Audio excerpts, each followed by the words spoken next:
Üçüncü qatnaşqıcı Ailə xanımı müsabiqçimiz Muxlisa Muhammed. Başlayınız, diqqətiniz verilsin. Birinci sual, hadisinin 5'ine değme ravisiyle tuluqlaysınız. عن ابن عمر رضي الله عنهما عن النبي صلى الله عليه وسلم قال اللهم بارك لنا في شامنا وفي يمننا. عن ابن عمر رضي الله عنهما عن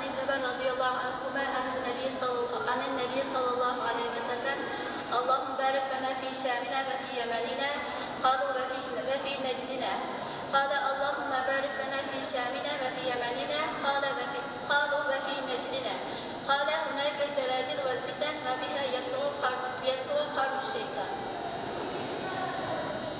İkinci sual. Hadisteki meşhur cümle deymen, ravisiyle birlikte hadisini tuluqlaysınız. Başladık. كانت بي بواسير فسألت النبي صلى الله عليه وسلم عن الصلاة.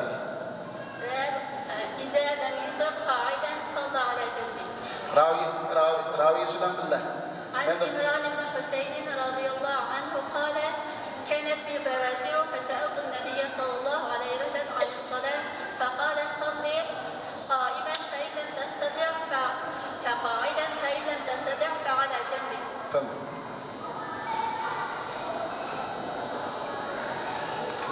Üçüncü sual. Bab ne deymen? Babdinkin şu babdiki raviyeninki deymen hadisini tuluqlaysınız raviyesini qetim. Bab as-salatu ala-şehid Cabir radıyallahu anhu'nun hadisi. عن جابر بن عبد الله رضي الله عنهما قال كان النبي صلى الله عليه وسلم يجمع بين رجلين من قتلى أحد في ثوب واحد ثم يقول أيهم أكثر أخذا للقرآن فإذا أشر له إلى أحدهما قدمه في اللحد وقال أنا شهيد على هؤلاء يوم القيامة وأمر بدفنهم في دمائهم ولم يغسلوا ولم يصلى عليهم. Maşallah. Dördüncü sual birinci sualga o'xshaydi. Hadisninki raviysi bilan 5-nji birma tuluqlaysiz.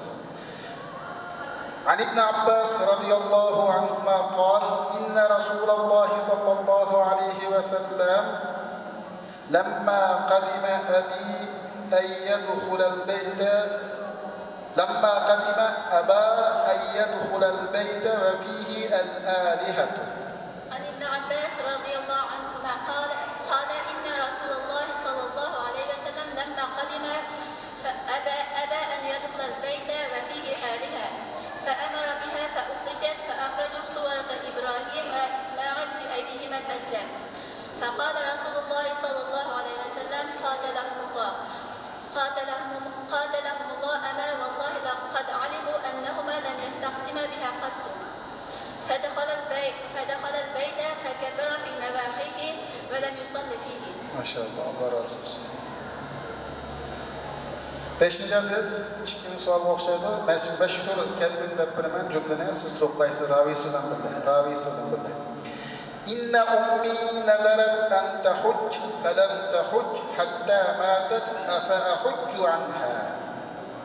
Babun net raviysi bilan birga.